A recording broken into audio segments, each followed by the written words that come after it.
First blood to Lando Norris at this weekend's Brazilian Grand Prix. He's taken pole position for the sprint tomorrow, but Oscar Piastri is closer than he has been in the last few race weekends. Third place on the grid for Piastri, said he was much happier with the car and the way it was handling for him, both in FP1 and then in sprint qualifying. Didn't quite get it all together on the final runs in SQ3 when they switched from the medium to the soft tyre, but Piastri still was there, just over a tenth and a half away from Norris.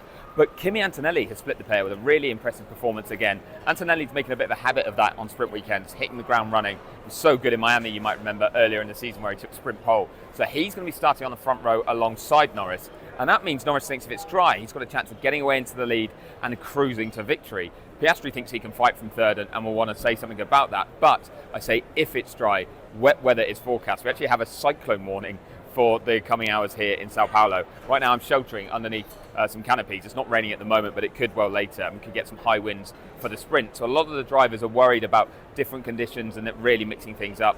There's a few precautions being taken at this point in terms of setting things up here at the circuit, taking things down that could be vulnerable in high winds to make sure everything is ready for tomorrow. But we'll see how the weather plays out over the coming hours and overnight.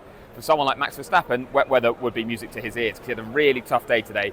Only 6th on the grid, but also was saying there was a number of problems with his car where it wasn't handling the way he wanted.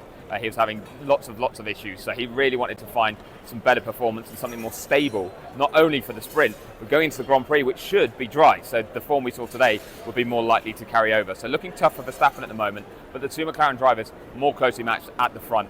They'll be looking to fight it out for the victory, but Antonelli might have something to say about it, and who knows what the weather will bring.